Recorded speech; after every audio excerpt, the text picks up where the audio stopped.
Wing Tawang जी की वो सभी बात सुनकर तुरंत ही एक पेन उठाता है एंड उस पर साइन कर देता है एंड तवांग जी की तरफ करते हुए कहता है, पर मैं तुम्हारी कंपनी में वर्क करने को रेडी नहीं हूँ। मेरी खुद की कंपनी है, मैं उसे चलाऊँगा। वांग जी हंसते हुए कहते हैं, इसकी कोई ज़रूरत नहीं है। आप सब जो करना चाहे वो कर सकते हैं, बस अब आपको वो सभी पास्ट में जो आपने काम किए हैं वो सब करने से रोकना होगा। मैं बस ये चाहता हूँ, मैं अब और किसी भी पर्सन को हर्ट होते हुए नहीं देखना चाहता।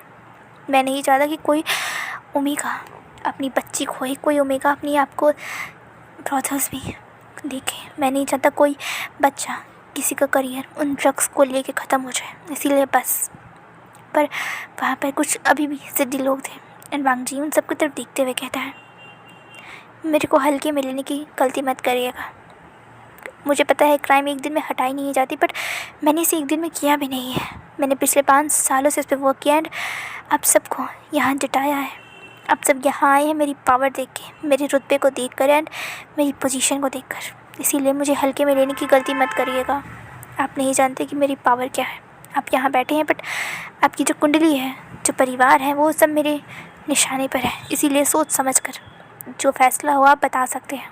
उन सभी पेजेस पे एक नंबर लिखा हुआ था एंड वांग जी कहता है, इन सब पे नंबर्स हैं। मैंने स्पेशल एक टीम अपॉइंट की है इन सब चीज़ों को हैंडल करने के लिए। आप उनसे कांटेक्ट करके अपना वीज़ा, पासपोर्ट, आपको जो चाहिए, आपको पैसे सब अवेलेबल कराए जाएंगे एंड आपको इस कंट्री से बाहर निकाला जाएगा। अगर आपको अच्छा बनना है तो ये मौका है, वरना आप सबको नरक में जाने का द्वार मैं खुद दूंगा। एंड वैसा कहकर वहाँ से चुपचाप उठकर चला जाता है एंड उसके पीछे सॉन्गलैन एंड उसकी टीम चली जाती है। एंड तब वहाँ पर वो सभी आपस में एक दूसरे की तरफ देख रहे थे एंड तब विंग कहता है, ऑप्शन बुरा नहीं है, ये कर कर हमें भी कोई खुशी नहीं मिलती, किसी की जान लेकर, किसी को धमका डरा कर। इससे अच्छा है कि मान जाइए, मैं तो वैसे भी कंपनी चलाता हूँ, मेरे पास ऑलरेडी पैसा है, पर आप सबके पास कोई ऑप्शन नहीं है ये काम करने के अलावा। बट आपको अगर ऑप्शन दी जा रही है एक बेटर इंसान बनने की, अपनी सारी गलतियों को सुधारने की, तो आप सबको एक्सेप्ट करना चाहिए। एंड रही बात उसकी धमकी की, तो वो पूरा साइको है, यह बात आपको पता है। वो अंधाधुंध शूट करता है। आपको अच्छे से पता है कि बिजन हम सब के बीच में पॉपुलर क्यों हुआ था, उसकी शूटिंग स्किल की वजह से, कि वो एक बार में ही अंधाधुंध इंसानों को ख़त्म कर डालता है। इसीलिए मुझे नहीं पता कि वो उसकी टीम में हम पे नज़र रखी है या नहीं, बट अगर वो हम सब के सामने अगर वो आ गया तो हम सब उसकी शूटिंग स्किल के आगे कुछ नहीं है। एंड वैसे कहकर वांग जी के पीछे चला जाता है एंड उसके पीछे शुयांग उसके पीछे भागते हुए वहाँ से जाता है। एंड तब वहाँ पर वांग जी उसके जैसे ही विंग निकलता है, वहाँ पर एक पर्सन, एक बॉडीगार्ड आता है। तब वो कहता है, मास्टर, विंग मास्टर आपको बुला रहे हैं। विंग उसके पीछे पीछे जाने लगता है एंड शुयांग उसके पीछे। एंड तभी विंग एक बड़ी सी रूम में एंटर करता है। एक बहुत बड़ा सा सोफ़ा था एंड वहाँ पर एक बेड था एंड वहाँ पर कुछ वाइन की बॉटल ऑलरेडी ओपन थी एंड वाइन सर्व हुआ था। वांग जी देखता है कि विंग आ गया है। तब वांग जी हंसते हुए कहते हैं, ग बैठिए। एंड वो अभी जो भी डोमिनेटिंग आवाज़ था, जिसका डोमिनेटिंग ऑरा था, उन सब के सामने अभी वो एक बीबी की तरह हो गया था, जैसे वो हमेशा एक्ट करता था विंग के सामने। विंग अभी चुपचाप वांग जी के आगे चुपचाप जाकर सोफ़े पे बैठ जाता है। एंड विंग अब कहता है, अब बताओ। शुयांग उस बगल वाले सोफ़ा पे बैठ गया था एंड उसके बगल में वांग जी ऑलरेडी शुयांग सॉन्गलन बैठा हुआ था। एंड तब वांग जी कहता है, क्या बताऊँ, क्या जानना है आपको मेरे बारे में? सब कुछ। तुम ऐसे कैसे हो गए? मैं तुम्हें वहाँ पढ़ने के लिए भेजा था, कंपनी संभालने के लिए, तुम ये कैसे बन गए? वांग जी हंसते हुए कहता है, क्या माफिया? पर गग, माफिया तो मैं हमेशा से था, मैं यहीं से माफिया था, मैं वहाँ जाके कोई माफिया नहीं बना हूँ। मैं हमेशा से यहाँ पर बिजन नाम से वर्क करता था, आपको पता नहीं, क्योंकि उस समय मैं ज़्यादा पॉपुलर नहीं था, बट वहाँ जाने के बाद मैं पॉपुलर बना, अपनी शूटिंग स्किल्स को बचाया, संभाला, उसे सीखा। मतलब क्योंकि आपको हमेशा से पता था ना कि मैं स्पोर्ट्स में रेसिंग के लिए जाता था एंड वहाँ पे बाइक रेसिंग करने के लिए कोई सभी घर के लोग तो नहीं आएंगे ना, वहाँ पर वैसे ही लोग आते थे, माफिया टाइप। तो मैंने वहाँ पर दोस्ती की, वहाँ जाना समझा एंड वहाँ पर हम लोग अक्सर शूटिंग प्रैक्टिस करते थे एंड मैं वहाँ का चैम्पियन था, हमेशा से रहा हूँ। एंड ये बात आपको पता नहीं है, क्योंकि आप अक्सर क्या, आप कभी मेरे साथ वहाँ आए ही नहीं। पर वहाँ पर मेरे साथ सॉन्गलैन आता था एंड सॉन्गलैन को भी इन सब में इंटरेस्ट था। एंड उसके बाद धीरे धीरे करके मुझे पता चला कि आप खुद भी एक माफिया एंड आप अंडर कवर होकर वर्क करते हो, बट अच्छे माफिया की तरह। अच्छा, ऑफ कोर्स आपने कितनी सारे ओमेगास को प्रोटेक्ट किया है, अपनी कंपनी में वर्क दिलाया है एंड काफ़ी सारी ओमेगास को रेस्क्यू किया है, उन सभी को इलीगली सेल करने से, उन ड्रग्स को चेंज कराया है, बहुत सारे अच्छे काम किए आपने, बट माफिया बनकर। तो मैंने सोचा कि अगर मेरे गग्गू को यही चाहिए तो क्यों ना यही किया जाए। एंड वहाँ पर जाकर मैंने ये सब कुछ धीरे धीरे करके स्टार्ट किया, माफिया बनाया एंड वहाँ पर फुल रूल किया। एंड वहाँ पर से यहाँ आया, सबको अंडर मिली एंड तब जाना कि चाइना में ही सबसे बड़ी माफिया गैंग जो लीडर है फेड्रोहान रहते हैं। तब मैंने उनका खेल ख़त्म किया एंड इस पोजीशन को ऑप्ट किया। तुम्हारी पढ़ाई का क्या लैन वांग जी?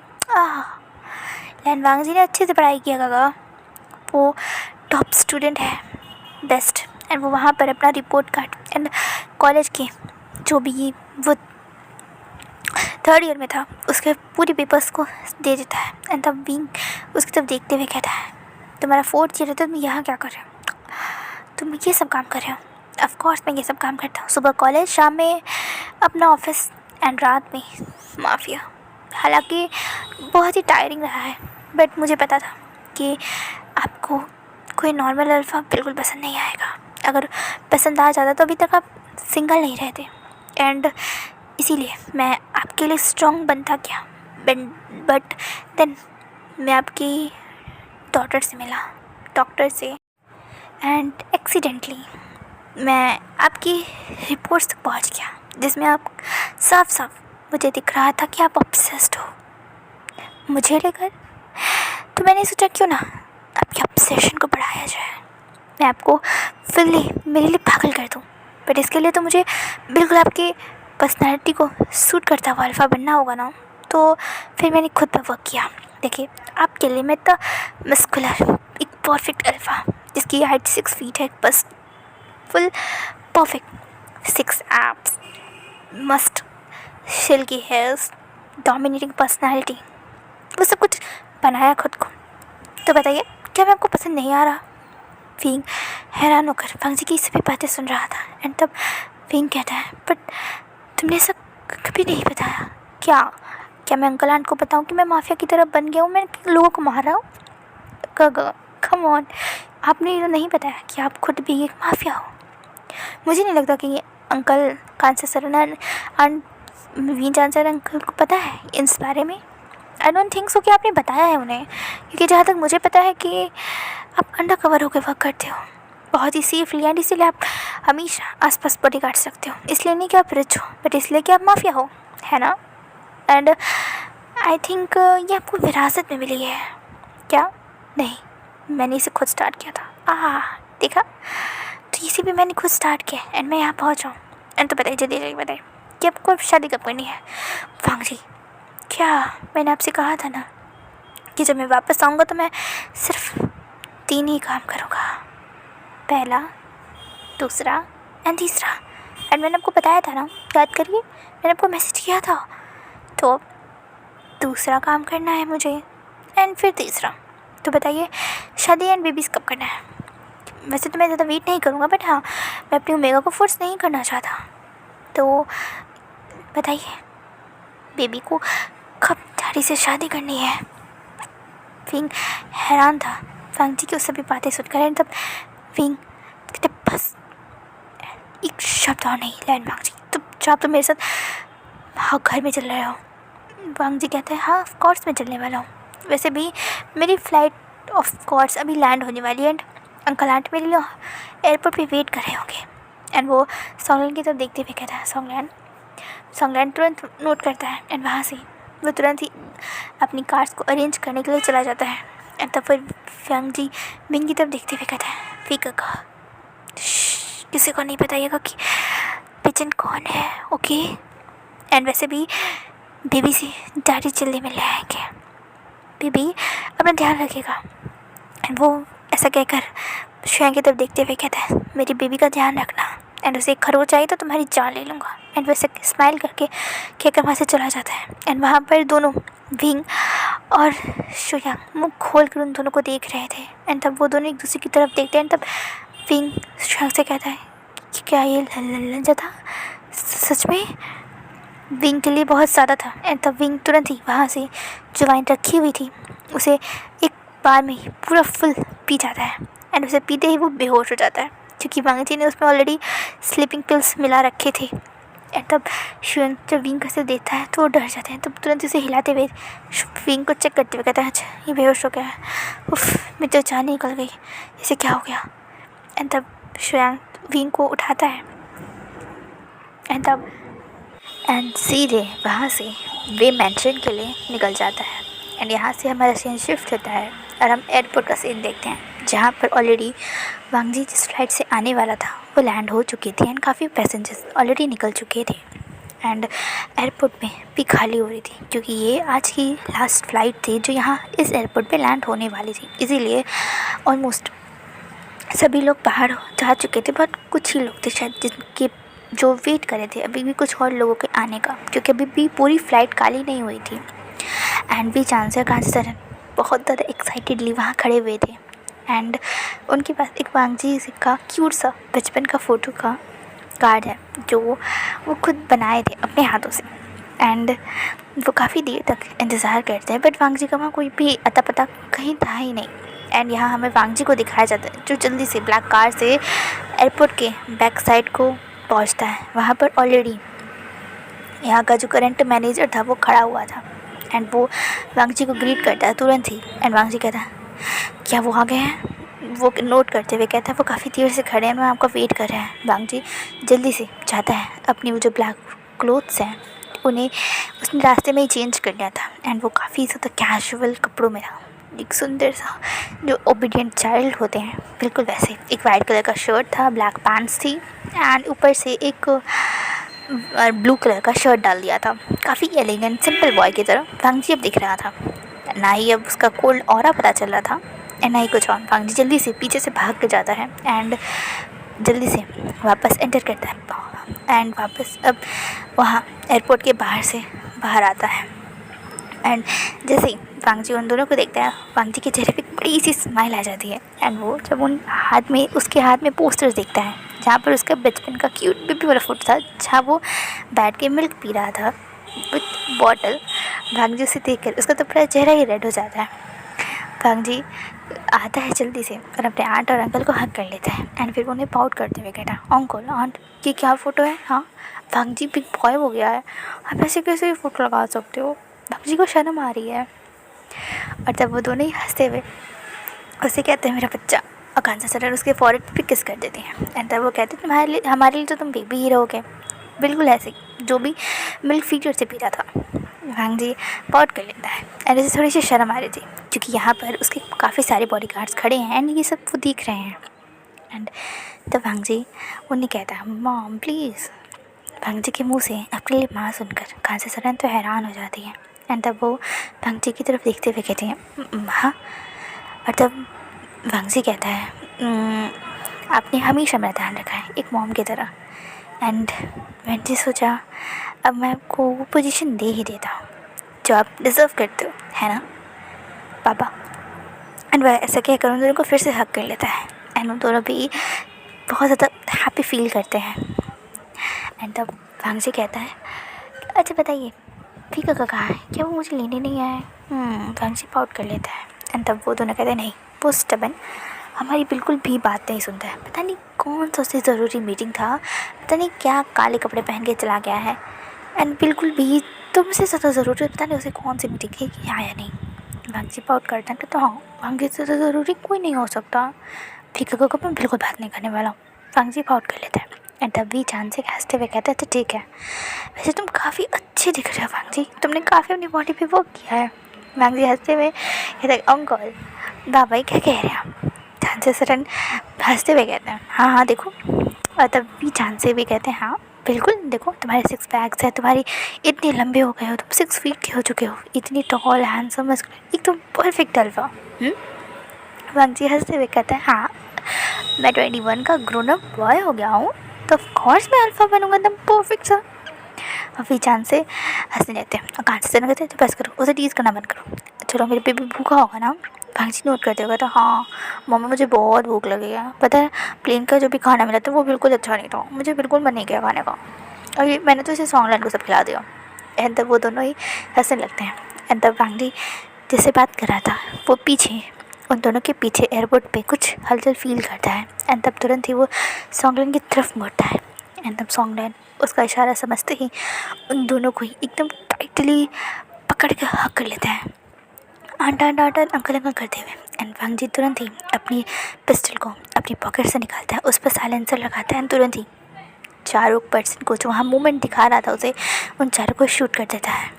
एंड तब वहाँ पर हालांकि ज़्यादा लोग नहीं थे, बट उन लाशों को तुरंत ही उसके बॉडीगार्ड्स आकर उसे तुरंत ही हटा देते हैं।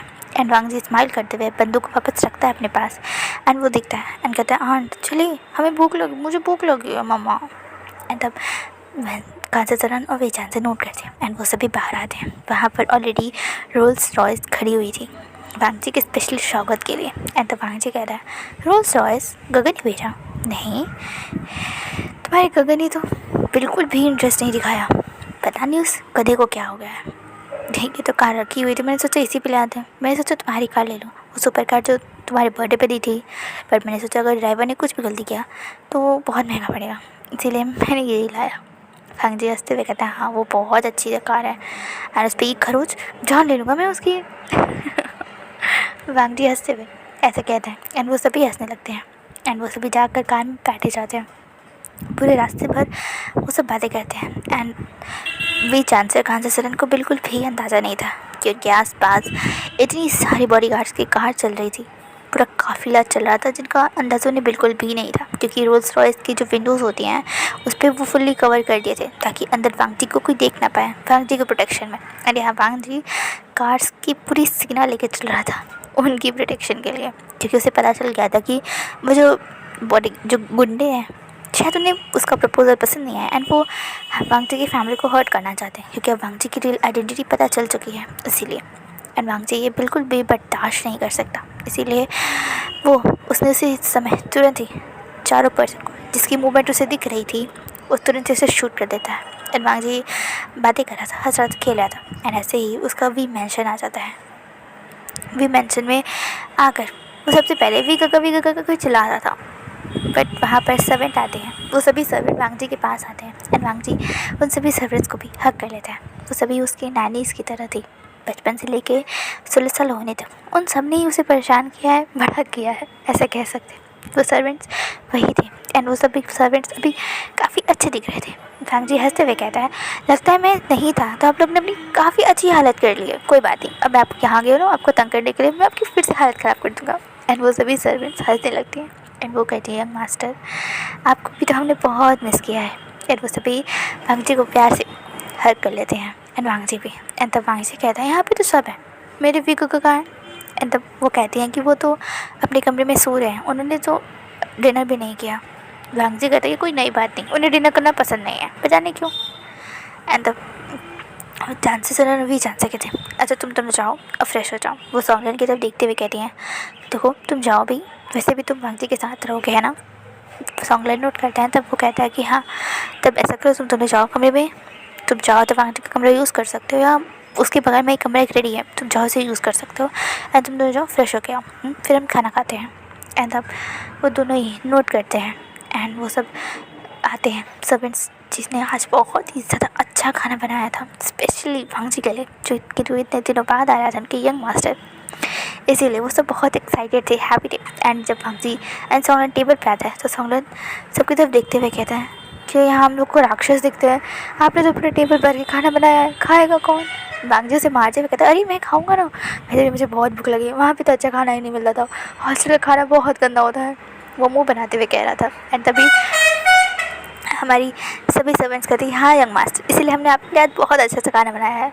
एंड वांगजी बैठ जाता है एंड वो भी राक्षसों की तरह खाने लगता है, माने इतने दिनों से उसने खाना ही नहीं खाया था, वो इस सारे खाने पे टूट पड़ता है। तब सॉन्गलैंड कहता है ही खाडूट शांत हो जाओ, इतना क्यों खा रहे हो, तुम्हारा खाना कोई भाग नहीं जाएगा लेके।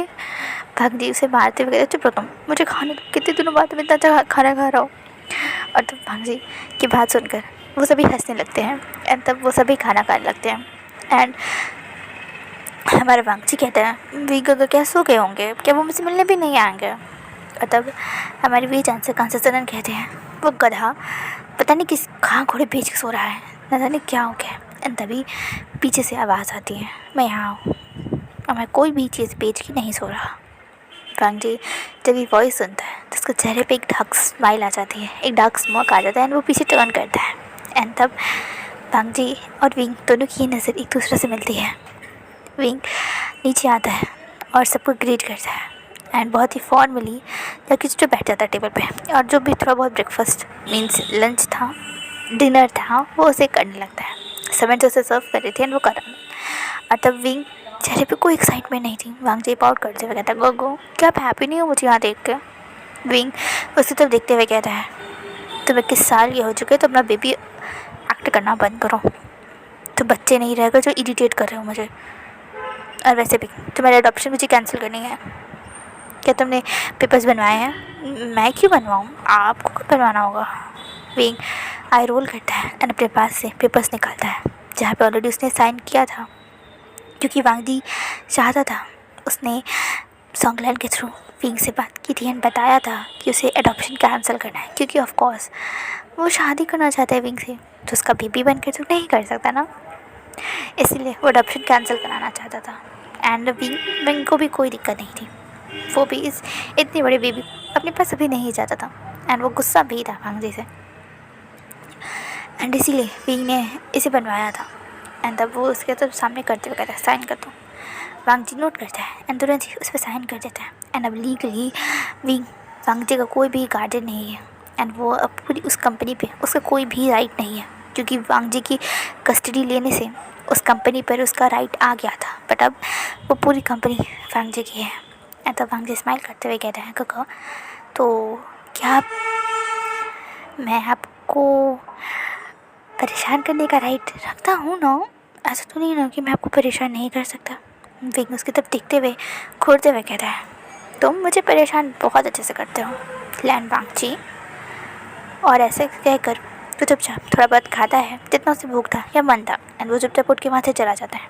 एंड तब वो सभी आपस में देखते हैं एंड तब वी फैमिली वी जान से फिर कांसा सरान कहते हैं छोड़ो से हो पागल है, पता नहीं क्या हो गया अजीब बिहेव कर रहा है, ऐसे छोड़ो चलो खा के सोते, कल तुम्हारी बहुत बड़ी मीटिंग है ना।